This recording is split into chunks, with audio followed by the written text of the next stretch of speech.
마귀는 온 세상이 바라보이는 높은 산으로 예수를 데리고 올라갔습니다. 비록 예수와의 싸움에서 2번이나 실패했지만 이번에는 확신이 차서 스스로에게 이렇게 말했을 거예요. 이번만큼은 분명히 성공할 거야. 그리고는 예수를 데리고 지극히 높은 산으로 가서 주께 세상의 왕국들과 그 화려한 영광을 보여주면서 이렇게 말했죠. 저는 당신이 이 세상을 지배하는 것에 대해서 부정적이지 않습니다. 그리고 제 온 힘을 다해서 도와드리고 싶어요. 그러나 시간도 얼마 없으신데 언제 당신의 세상과 당신의 왕국을 이 땅에 만드실 수 있으시겠어요? 또한 이 험난한 세상에서 당신의 왕국을 만든다는 것이 얼마나 힘든지 아시지 않습니까? 그러니 제가 제안 하나 드릴게요. 예수님, 왕국 제가 그냥 서비스로 드리겠습니다. 대신 저만 따라주세요. 그러면 제가 당신의 인생을 몽땅 책임져 드리겠습니다. 그 말을 듣자마자 예수께서는 지금과 달리 아주 강경한 태도를 가지고 사탄에게 말씀하셨습니다. 사탄아, 물러가라. 우리는 오직 여호와만 경배하고 오직 그분만 섬겨야 한다. 왜 우리의 왕 예수께서는 지극히 높은 산으로 데리고 올라간 사탄에게 물러가라라고 요청하셨을까요? 지극히 높은 산 그리고 영광은 이 세상에 태어난 사람들 모두가 꿈꾸는 세상이죠. 삶의 목적이고 우리 모두는 그 꿈을 내 것으로 만들기 위해서 하루하루를 힘써 달려가고 있습니다. 부자, 지도자, 높은 사람, 힘 있는 사람. 그런데 여러분, 신기하게도 우리의 위대하신 왕 예수 그리스도를 적대하고 십자가에 매달아서 죽이려고 했던 사람들이 한결같이 어떤 사람들인지 기억나십니까? 부자였습니다. 정치가였어요. 지도자였습니다. 교사였습니다. 그리고 제사장들이었어요. 얼마나 역설적인 이야기입니까? 높은 곳을 사모하는 분들이 계시다면 높은 곳에 오르세요. 하지만 지극히 조심해서 돌 하나라도 헛디져 가지고 굴러떨어지지 않게 조심하십시오. 그리고 또 조심하세요. 자칫해서 우리가 세상을 섬기게 되다가 예수를 적대시하고 그분을 또다시 십자가에 매달리려는 정신이 우리를 지배하지 않을까 염려하시게 되기를 바랍니다. 오늘도 마귀는 우리에게 저 지극히 높은 곳에 정신을 집어넣으려고 하고 있습니다. 여러분, 우리는 어찌할까요? 사단이 우리를 데리고 높은 산에 올라가면 기분은 좋죠. 세상 왕국과 그 영광을 내려다 보게 하면서 그 즐거움에 빠지도록 도와준다면 우리는 더욱 좋죠. 하지만 그때 조심하고 또 조심하십시오. 경계하고 또 경계하시기 바랍니다. 오늘 우리는 사탄이 우리에게 주려고 했던 예수께 시험하려고 했던 시험 중에 가장 무서우며 혹독했고 그리고 가장 유혹적인 시험, 높은 산 정상에 대하여 함께 이야기를 나누고자 합니다. 세상 사람들이 꿈꾸는 것이요, 빠르고 쉽게, 덜 고통스럽고 그리고 좀 더 많은 것을, 이걸 영어로 quicker, easier and less painful이라고 말합니다. 숏컷, 지름길이죠. 여기에 대해서 좀 이야기 좀 하려고 그래요. 사탄이 우리에게 주려는 첫 번째 정신은 바로 그것이었거든요. 자, 이제 사탄이 예수께 드리려고 했던 맛있어 보이는 사과, 그러나 그 독이 들어있는데 그 독이 어떤 형태의 독인지 한번 살펴보도록 할까요?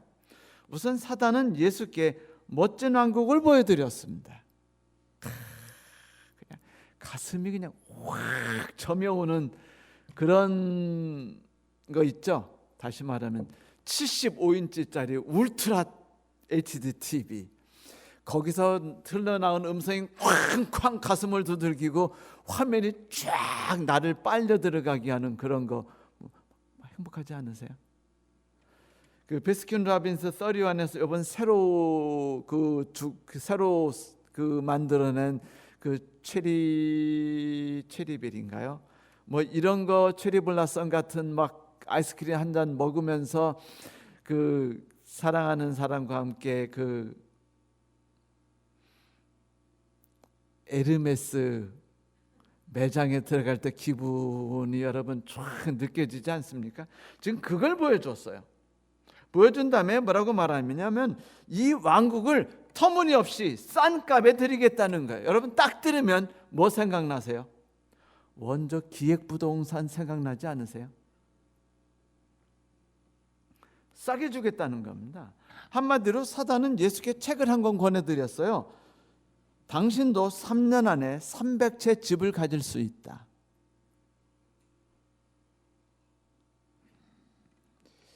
뭐 이런 제목의 책이랄까요? 이 세상에 살아가는 사람들 대부분이 매우 사랑해서 그 품에 품고 다니는 구호가 뭔지 아세요? 좀 더 빨리, 좀 더 쉽게, 좀 더 편하게입니다. 사람들이라면 누구든지 예외 없이 지금보단 좀 더 좋은 물질들을 갖고 싶죠. 좀 더 많은 월급, 네. 그래가지고 기아도 파업, GM도 파업, 다 파업입니다. 좀 더 예쁜 여자, 네, 맞아요. 세상 사람 교인들이 그 목사를 욕할 때 꼭 쓰는 말이 있어요. 목사들은 꼭 예쁜 여자만 고르더라. 뭐 이런 거. 좀 더 좋은 단체, 맞아요. 좀 더 좋은 단체 들어갔을 때 그 겪는 품위가 어떤지 아세요? 예를 들면 신세계 백화점을 사모하는 사람들의 모임, 거기 라운지에서 공짜로 그 커피를 마실 수 있는 멤버십을 갖게 될 때 행복이 얼마나 대단한지 아십니까? 좀 더 높은 지위, 맞아요. 그리고 투자하는 시간과 자본, 노력보다 좀 더 많은 이득을 얻기를 바라죠. 가능하면 좀 더 빨리 얻기를 바라고, 쉬운 방법을 통해 얻기를 바라고, 고통 없이 그것들을 움켜쥐기를 소망합니다. 그래서 사람들이 복권을 사요. 그래서 싸게 사가지고 비싸게 살 팔당을 찾아다니려고 경매도 배우죠. 뇌물을 받기도 하고 사기도 칩니다. 주주들은 회사를 억압해서 배당금을 더 많이 토해놓으라고 소리 지르고, 그리고 건설회사 사람은 철근과 스티로폼을 적당히 빼가지고 건물을 짓습니다. 제가 태전동에 살 때 성원 아파트가 있었는데 이사해서 딱 보니까 벽이 곰팡이가 꼈어요. 곰팡이? 그랬더니 부동산 주인이 뭐랬냐면요, 벽에 스티로폼이 들어있지 않은 민벽입니다. 다 사기예요, 사기. 라고 말해요. 그래서 결국 집주인이 그 스티로폼을요, 부어가지고 하는 거 있죠. 저 잘 모르는데 그걸 다 부었어요. 거품으로 쏴가지고 막아준 다음에 저희들이 입주했습니다. 그 성원 그 다음 해에 부도났습니다. 기억나시죠? 성원건설. 얼마 전에 뉴스를 봤는데 주택주 공사가 제공하는 임대주택이요, 다 집과 집 사이에 두꺼운 벽을 쓰지 않고 간이벽을 쓴 집들이 너무 많대요. 다 가짜 싸구려 제품을 다 넣어가지고 제발 주택공사에서 하는 임대주택은 어떤 경우도 들어가지 말아라고 그 사람들이 결심을 하고 그리고 돌아다니면서 소문내고 있어요. 싸게 백성들을 위해서 임대 주겠다고 말하고서는 헐값으로 쓰고서 돈은 뒷돈 챙긴 겁니다. 좀 더 빨리 만들고 좀 더 빨리 고객을 받아들여서 수익을 많이 만들기 위해서, 그래서 회사가 돈 벌기 위해서죠. 그런데 세상사가 다 이렇게 우리가 꿈꾸는 대로 잘 이루어지면 얼마나 좋겠어요. 사는 대로 복권은 무조건 최소 1억짜리가 탁탁 당첨되면 지사님 행복하지 않겠어요? 저도 그럼 좋겠어요. 수년 전에 1000채의 집을 갖고 있다고 말하는 그 김용현 씨라는 분이 계신데 기억나세요? 네? PD수첩에 나왔었죠. 그분이 명성을 크게 얻어가지고 PD수첩에 나오셨어요. V자를 그리면서. 그런데 PD수첩에서 그 사람을 악독한 사기꾼이라고 말했죠. 처음에 이 사람이 소위 말하는 갭 투자로 쉽게 돈을 벌었어요. 당신도 3년이면 집 300채를 얻을 수 있다는 그 책을 읽어보고 그도 전세 끼고 집을 사보니까 아이고 잘 되더라고요.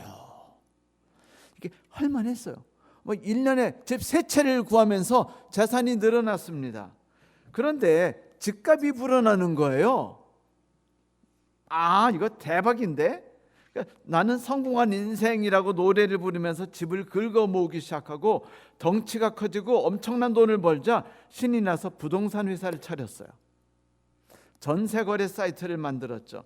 그 무리해가지고 이제 집을 사고 사다 보니까 어느새 나는 1년에 1억씩 세금을 내는 사람이야 라고 소리를 지르면서 B회사 아시죠? 벤츠라고, 잘못해서 빤스라고 부르지 마세요. 근데 이 벤츠 회사에 그 몇천 시리즈 자동차를 몰고 다니기 시작했습니다. 잘 나갔죠. 사장님 소리 들으면서 골프장 놀러 다니면서 아주 그냥 집을 주웠어요. 근데 어느 날 갑자기 집값이 오르지 않기 시작하고 떨어지기 시작하는 겁니다. 깡통 전세가 생기기 시작하고 자금 회전이 어려우니까 전세보증보험금에 집값을 제대로 못 내가지고 보증회사에서 블랙리스트에 이 사람을 올려버린 거예요. 올려버리니까 어떻게 될까요? 그 사람이 갖고 있는 집에 사람들이 전세 들어가면 보증금 저거 받을 수 있어요, 없어요? 못 받습니다. 어려워지는 상황에서 어떻게 세례도 하려니까 안 되니까 사기적인 강압적인 방법을 다 동원했어요. 그래가지고 돈을 회전시키려고 하다가 결국은 사기꾼으로 전락하고 수많은 사람들에게 씻을 수 없는 고통을 주었습니다. 그리고 그들의 삶을 처절하게 망가뜨렸죠. 쉽고 빠르게 천당 가려다가 쉽고 빠르게 지옥에 갔습니다. 이 남자. 지난 몇십 년 동안 강남을 중심으로 해서 급격히 늘어난 사람들이 있는데 우리는 그 사람들에게 이름을 지어드렸어요. 뭔지 아세요? 네? 졸부. 졸지에 부자가 되신 분들, 그분들을 한마디로 정의하면 이래요. 졸지에 소화하고 운영할 능력이 없는 엄청난 돈을 버신 분들, 우리는 그들을 부러워하죠. 하지만 여러분, 스리퍼 찍찍 끌고 그 현대백화점에 들어가서 오늘 신상 없어요? 한 1,500만 원짜리 이상으로 이렇게 말하던 그분들, 부러워하는 게 인지상정이지만 여러분,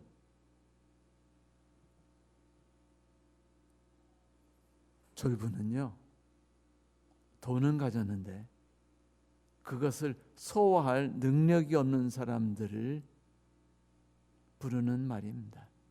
뭐라고요? 너무 빨리 돈을 벌어서 무할 수 없는 능력이 없다고요? 소화할 수 있는 능력이 없는 사람들. 여러분 기억하십시오. 내가 일구어낸 땅, 눈물과 실패로서 획득한 농사기술을 통해서 얻은 1억과 갭 투자나 뇌물 사기 로또를 통해서 얻은 1억은요, 질적으로 서로 간에 너무 큰 차이를 가지고 있어요. 마치 사단이 꿈꾸는 세상과 예수께서 꿈꾸는 세상이 너무도 큰 차이를 갖고 있는 것과 같이 그렇게 큰 차이를 가지고 있어요.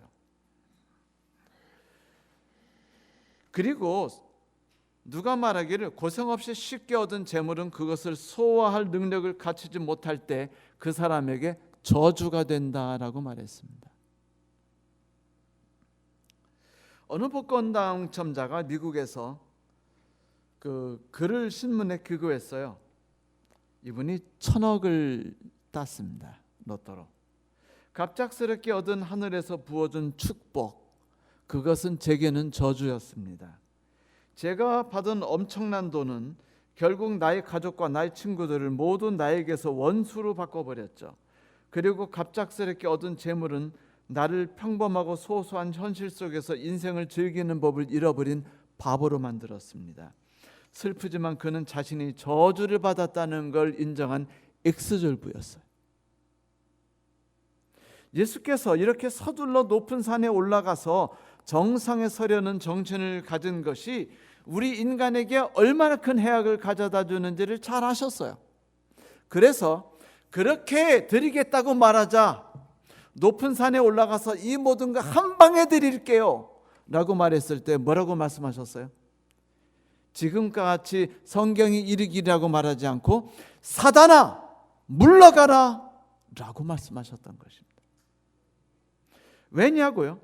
그런 삶은 비단 나만의 삶만 무너뜨리고 파괴하는 게 아니라 내 주변에 있는 모든 사람에게 불행과 죄악의 늪을 선물해 주기 때문입니다. 발람이 그런 사람이었죠. 그는 명예와 부에 대한 관심이 너무 컸어요. 그것이 그를 악의 구렁텅이로 몰아들여서 그 자신만 파괴한 게 아니라 모압을 망하게 만들었고 이스라엘 사람들을 완전히 죄악 속에서 타락시켜서 슬프게도 같은 민족이 같은 사람을 칼로 혹은 창으로 울면서 찔러 죽이는 일을 일으키게 만든 사람이었습니다. 쉽게 말해서 그는요, 이스라엘 백성을 빨리 타락시켜서 돈 버는 법을 강구했죠. 개발해냈어요. 그가 개발한 사기 방법은 뭐냐면 사창가를 운영하는 포주의 기술 방법이었습니다. 채굴해 내면 잘 팔릴 것 같아요.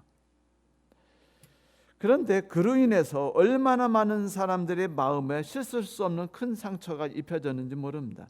성경 여호수아 13장 22절에 보면 이스라엘 사람들이 전투에서 적들을 죽일 때 부올의 아들로서 점을 치던 발람도 칼로 쳐서 죽였다라고 말합니다. 성경에서 어떤 나라를 정복했다고 말할 때 추가로 한 사람을 칼로 쳐 죽였다라고 따로 말한 역사가 없어요. 그런데 유일하게 부올의 아들 발람에 대해서는 뭐라고 말해요? 부올의 아들 발람도 라고 말했습니다. 제가 궁금해서 성경을 찾아보니까 성경에서 발람에 대해서 저주하는 글은요 가장 많았어요. 성경에서 베드로서 옛적의 발람은 재물의 유혹을 받고 바른 길을 떠나 악한 길로 들어선 자로서 그는 그처럼 불의의 삭을 받았다 사랑했다라고 말했어요. 예수께서는 버가모 교인들에게 말씀하시기를 너희 가운데 발람의 가르침을 받는 자들이 있다. 옛적 거짓 전쟁이었던 발람은 모압 왕 발락을 시켜 이스라엘 백성들 앞에 덫을 놓아 이방 우상의 재물을 먹게 했고 또 우상 숭배의 의식을 따라 아주 음란한 행위를 하게 한 자이다라고 말하므로 발람의 삶이 자기만이 아니라 주변의 사람들에게 얼마나 큰 고통을 주게 하는지를 말씀하셨습니다. 그러니 어찌 예수께서 사단의 그런 제안을 받은 뒤에 분노하셔서 사단아 물러가라라고 말하지 않을 수 있었겠습니까? 사랑하는 성도 여러분, 예수께서는 눈물과 희생과 인내심과 고통으로 만들어 나가는 세상을 꿈꾸셨어요. 하지만 사단은 예수께서 그런 세상을 만드는 것을 보고 싶지 않았습니다. 왜냐고요? 예수께서 만드시는 세상이 커가면 커갈수록 사단이 꿈꾸고 만들어가는 세상이 점점 죽어가기 때문이죠. 그래서 그는 예수께 천국을 거저 드리겠다고 말했습니다. 혹시 오늘 누가 싼 값에 드리겠습니다, 오늘 아니면 그런 기회가 절대로 없어요. 지금 몇 사람이 와서 너무 싸다고 계약하자고 말하는지 몰라요라는 얘기 딱 들으면은요, 여러분 사단아 물러가라고 말씀하세요, 그 부동산 업자에게. 그리고 얼른 도망쳐 나오시면 사기 안 당하고 복 받으신 날로서 나중에 일기장에 글을 쓰시게 되는 날이 될 겁니다. 사단이 천국을, 그 왕국을 소개했던 것에는 다른 두 가지의 무서운 독이 포함되어 있었어요. 두 번째는 뭘까요? 바로 이것이었습니다. 신목사님, 제가 신목사님에게 축복을 드리고 싶어요. 목사님 다니시는 북수원교회 부자들하고 변호사들하고 의사들을 줄줄이 들여보내드리겠습니다. 괜찮죠? 만일 하나님께서 우리 기도를 들어주셔가지고 막 그냥 한 해에 20명씩 막 친례받고 막 교회 들어오고, 들으는 분들마다 막 의사, 박사, 교수로 그냥 막 쏠려 들어오면 여러분 어떨 것 같습니까? 축복일까요? 아니면 저주일까요? 축복? 저주? 처음 한두 달은 모든 성도들이 다 하나님께 감사와 찬송을 드리고 막 감사금이 쏟아져 나올 거예요. 그리고 세 달째부터는요, 저주가 찾아오기 시작합니다.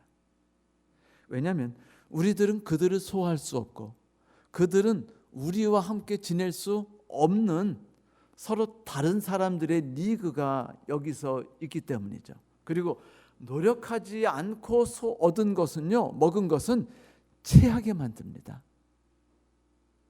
사람을.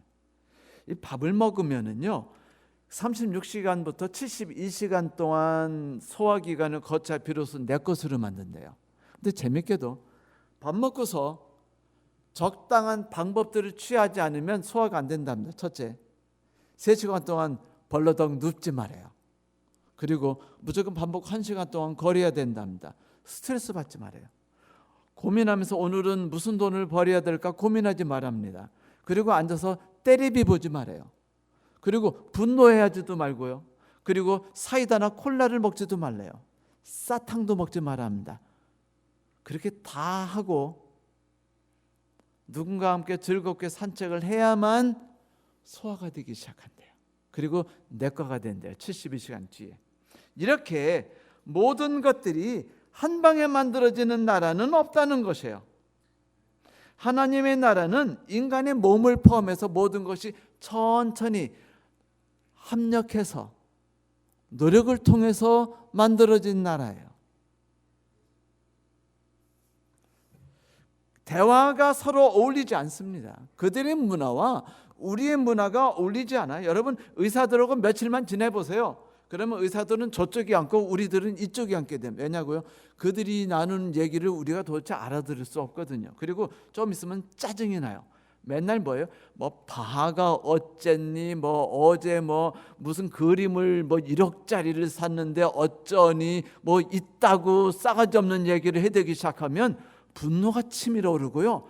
뭐 칼을 찾게 됩니다. 그분들이 연금 많이 내는 것 때문에 행복해하지 마세요.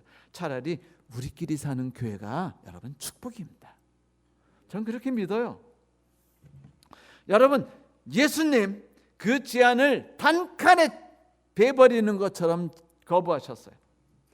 예수께서 세우실 왕국은요, 희망이 전혀 보이지 않을 것 같은 매일 새벽부터 밤까지 밭갈듯 경작해서 만드시는 왕국이에요. 만들어진 나라가 아니라 만들어 나가는 왕국입니다.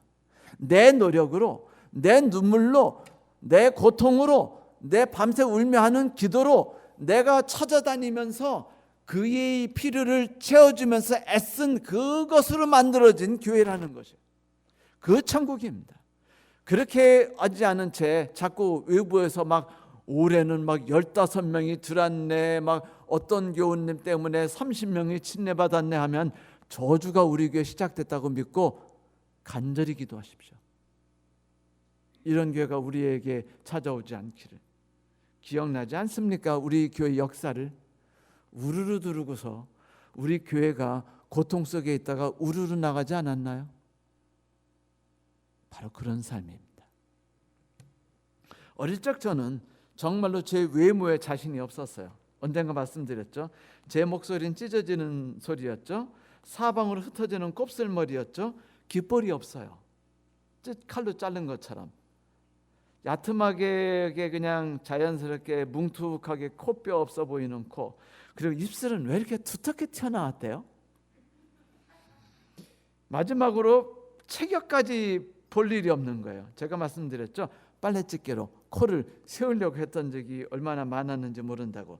입을 세게 누르려고 이 턱 관절을 밀어 넣으려고 했던 적도 많아요. 하지만 40년이 지나니까요, 고통의 세월이 40년이 지나서 지금 저의 모습에 아무 부끄러움이 없게 됐어요. 못생긴 것도 나름대로 지적으로 보인다고 말하더라고요. 가냘프다고 말하지 않고 오태가 잘난다고 말씀하시더라고요. 그리고 김창한 목소리를 닮았대요. 세상에나. 전 지금 김수현이 부럽지 않아요. 왜냐하면 아내하고 결혼해가지고 수십 년 동안 사모님께서 눈물로 만들어주신 제 모습이 제게 너무 매력적이기 때문입니다.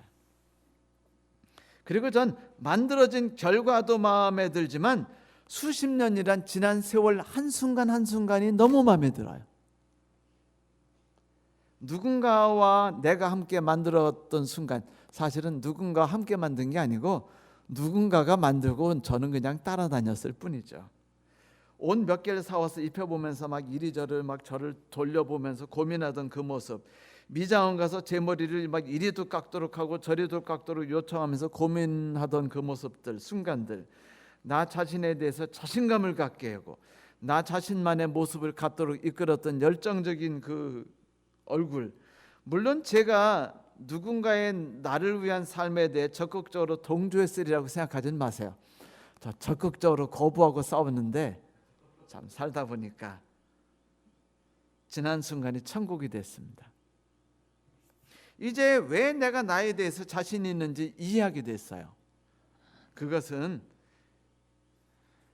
나의 모습이 수십 년 동안 만들어진 모습이었기 때문이에요.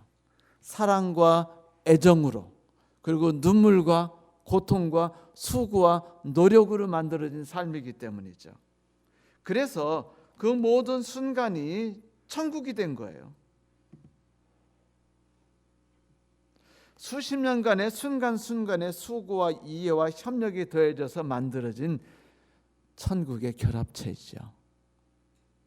이래서 저는 하나님께서 만들어 가실 천국이라는 것이 어떤 것인지 와닿아요. 여러분, 성경에 이런 말 있죠.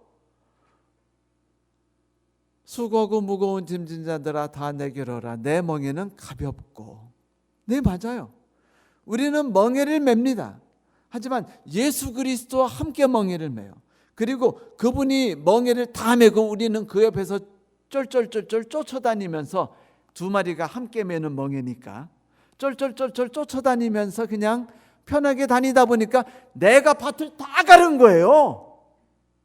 내가 올해 농사를 그냥 완벽하게 만든 겁니다.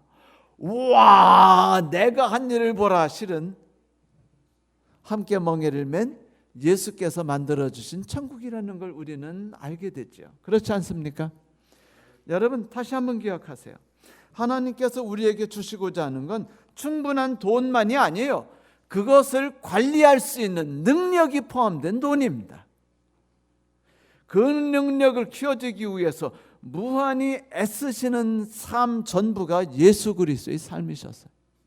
커다란 교회를 우리에게 주시고자 함이 아닙니다. 그것을 위해서 눈물로 씨름하고 고통받고 싸우고 그리고 상처를 받았으며, 그래서 하나님께 더욱 매달렸던 순간순간의 삶, 그리고 그리스도 앞에서 엎드렸던 그 순간순간의 삶으로 일구어진 교회입니다. 이게 천국이에요.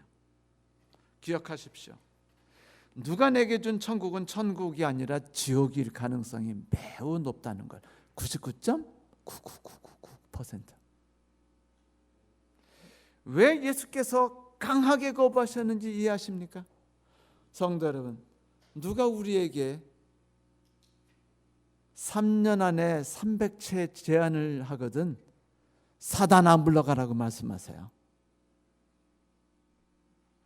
예수께서 그런 세상을 우리에게 주시기 위해서 사단이 주겠다는 모든 걸 다 과감히 거부하셨습니다. 그리고 그 모든 길을 당신이 홀로 한 발 한 발 걸어가서 밟고 부수고 악과 싸우면서 길을 만들어 나가시면서 우리의 길을 가꾸어 나가셨죠. 그것이 바로 의의 길이었습니다. 세 번째, 사탄은 예수 그리스도에게 섬기기 위한 분이 아니라 섬김을 받는 분이 되도록 유혹했습니다. 하지만 여러분, 예수께서는 섬기기 위해서 이 땅에 오셨지 섬김을 받기 위해서 오신 분이 아니지 않습니까? 그분은 크신 종님으로 이름받기 위해서 오신 게 아니라 종놈으로 이름받기 위해서 오셨어요, 이 땅에. 그래서 우리는 예수님을요 그냥 종놈이라고 불러도 아무런 죄책감 가질 필요 없어요. 그분이 그렇게 부르라고 하셨으니까. 마귀가 이 모든 걸 다 내게 주리라라고 말씀하신 그 말에는요 거꾸로 뒤집힌 섬김의 정신이 숨겨져 있어요.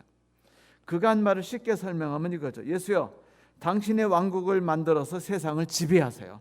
제가 힘을 드릴 테니 말을 잘 듣지 않는 녀석은 꽉 짓누르세요. 가난하고 빈천한 자들을 비우는 이들에게 당하지 않으셔야 하지 않습니까? 돈을 많이 드릴 테니까 자신 있게 하신 일 다 하세요. 무슨 도움이든 필요한 건 제가 왕창 드리겠습니다. 제 대신 저만 의지하고 제가 이끄는 삶의 방법과 지혜를 좀 배우시고 그것만 따라오십시오. 사단은 예수께서 이 세상에 있는 걸 마음껏 지배하고 유도하라고 말씀하셨어요. 대신 한 가지만 따르라는 겁니다. 세상의 법. 다시 말해서 섬김을 받지 않고 섬기지 않고 섬김을 받으라는 정신을 배우고 그대로 살아가라고 유혹한 것이었죠. 그건 세상의 법입니다. 위로 향하려는 욕심의 법이에요. 그것을 위해 남을 이용하고 속이고 빼앗고 불의와 적당히 타협하는 그것입니다. 내게 경배하라. 또한 그것은 하나님을 두려워 섬기보다는 세상의 상식과 세상의 부와 세상의 권력을 두려워하고 섬기라는 말이지 않습니까? 사실 이 세상에 사는 대부분의 사람은 사단이 이끄는 대로 그렇게 사단을 섬기다가 세상을 지배하는 자의 가련한 종이 되어서 비참하게 살게 되었죠. 성경 히브리서 2장 15절에 그 삶을 이렇게 말했어요. 또 죽기를 무서워함으로 일생에 매여 종 노릇하는 모든 자들이라고요. 사단을 무서워하고 경배하는 것, 그래서 일생에 매여 종 노릇하는 것. 여러분, 사단은 예수 그리스도 역시 그 삶에 빠지기를 간절히 소망했던 것이었습니다.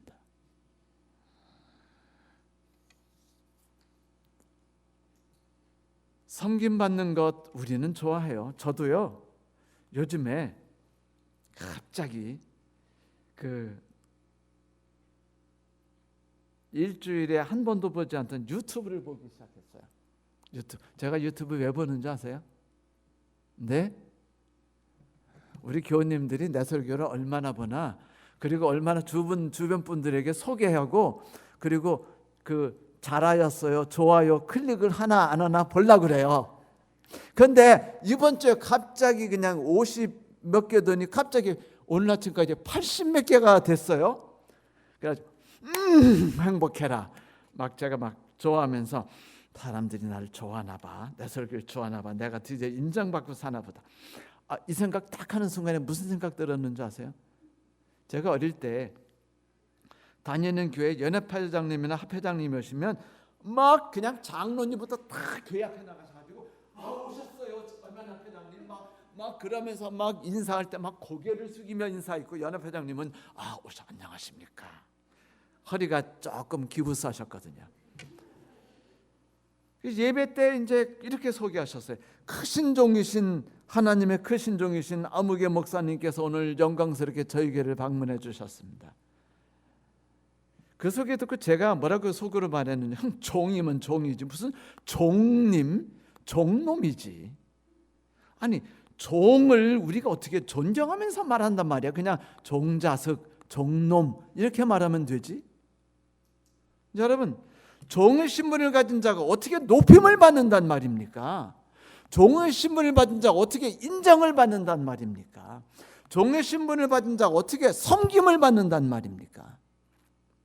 예수께서 이 땅에 태어나신 가장 큰 이유는 우리를 섬기기 위해서지 우리에게 섬김을 받기 위해서가 아니에요. 그래서 그분은 종의 정신에 대해 이렇게 알려주려 하셨습니다. 너희 중 누구에게 밭을 갈거나 양을 치거나 하는 종이 있어 밭에서 돌아오면 그에게 곧 와서 먹으라 할 자가 있느냐? 도리어 그더러 내 먹을 걸 준비하고 띠를 띠고 내가 먹고 마시는 동안에 수종 들고 그 위에 너는 먹고 마시라 하지 않겠느냐? 명한 대로 하였다고 종에게 감사하겠느냐? 이와 같이 너희도 명령받은 것을 다 행한 후에 이르기를 우리는 무익한 종이라, 우리가 하여야 할 일을 한 것일 뿐이라 할지니라. 이것이 예수께서 말씀하셨던 종에 대한 올바른 개념입니다. 나를 위해 뭔가를 계획하고 꿈꾸고 뛰어들어 일하는 게 아니에요. 주께서 일하시는 명령하시는 것이 무엇인지를 들으려 하고 주께서 명하신 것을 하다 보면 내가 당신의 일들을 통해 축복받는 삶을 그분은 우리가 경험하기를 원하셨죠. 그래서 예수께서는 교회 지도자들에게 이렇게 말씀하셨습니다. 아버지께서 명하신 바를 내가 행하고 있노라. 그분은 한 번도 내가 꿈꾸는 세상이라고 말하지 않았어요.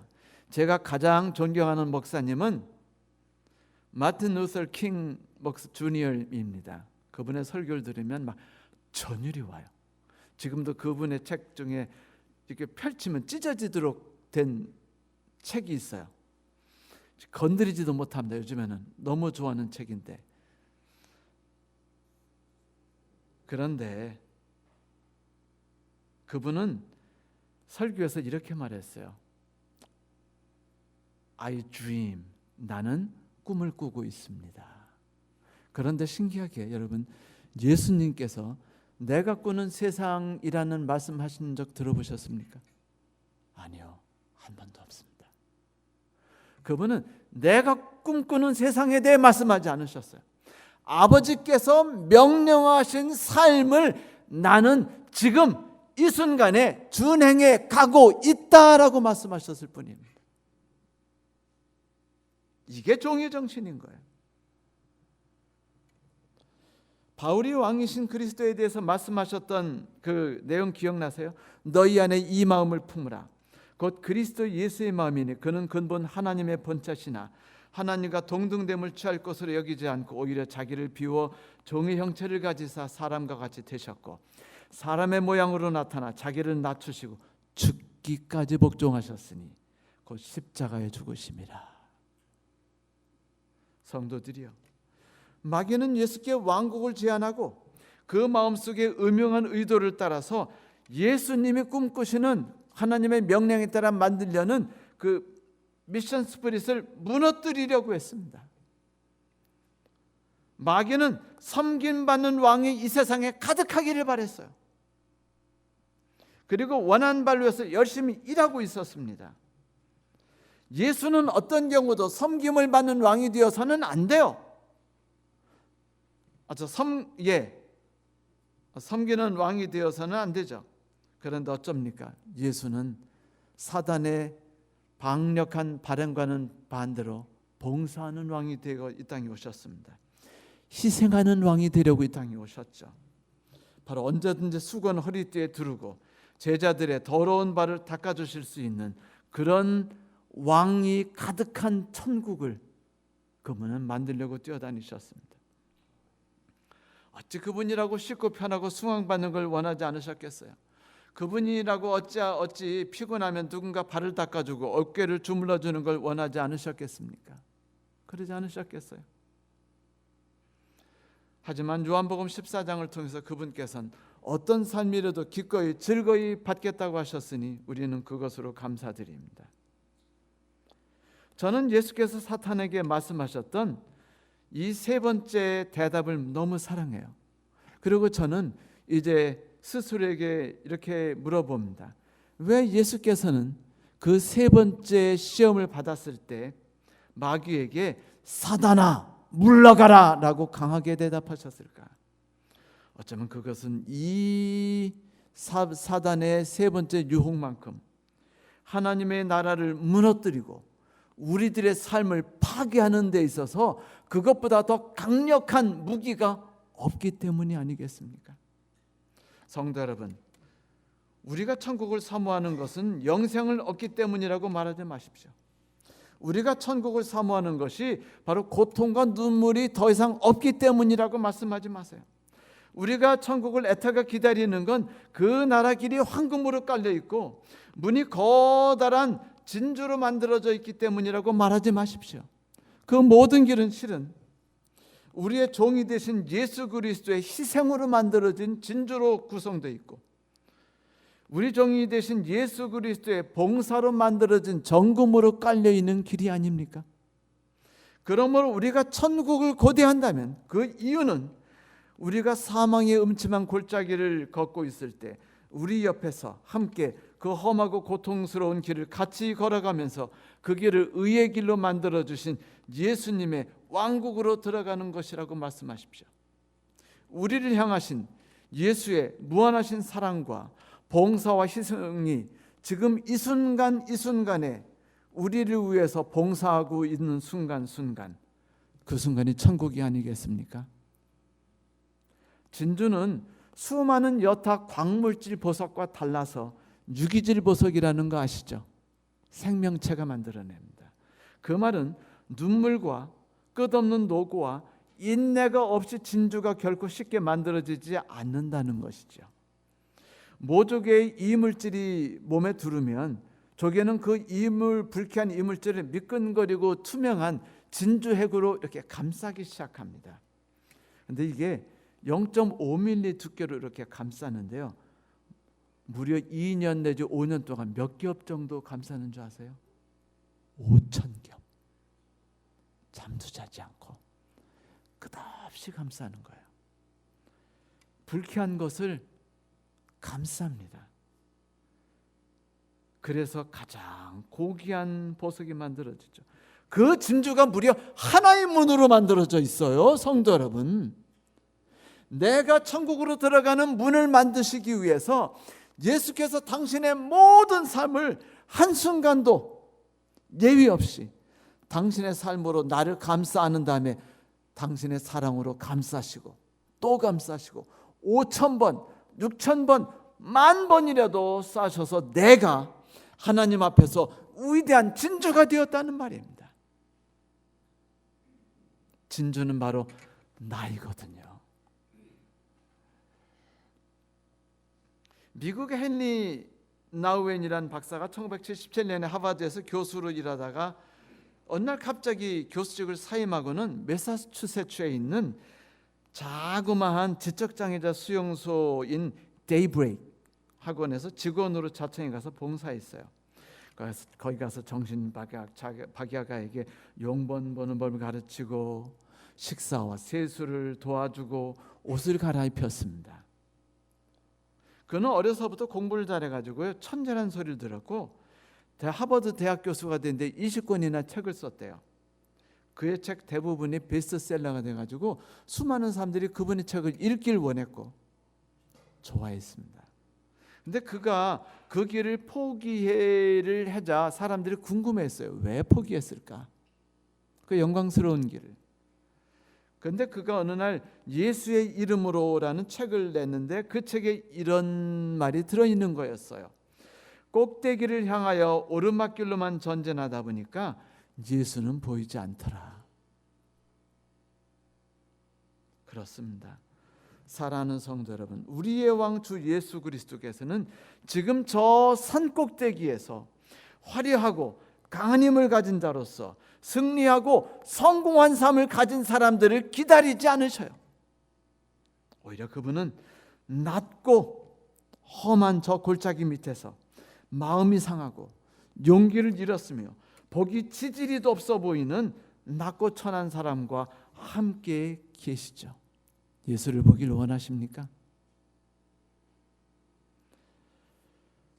저는 섬기는 종의 정신을 가진 우리 예수 그리스도로 인해서 감사드립니다. 그리고 그 세 번째 유혹을 강하게 거부하시고 우리를 위해 서신 것을 감사드립니다. 기억하십시오. 지금 우리가 서 있고 앉아 있는 바로 이 땅은 우리의 위대한 왕이신 예수 그리스도 종께서 섬기셨고 봉사해 오신 땅입니다. 지금 우리가 바라보고 있는 저 하늘은 실은 예수 그리스도의 땀과 피로 젖은 사망의 음침한 골짜기로 구성되어서 만들어진 길을 통해 가는 곳입니다. 이 길 앞에 서서 염려와 걱정 가운데 있는 우리 옆에서 사단에게 말씀하시는 예수 그리스도의 저 위대한 목소리가 들리지 않으시나요? 사단아 물러가라. 기록되었으되 주 너희 하나님께 경배하고 다만 그를 섬기라 하였느니라. 감사합니다.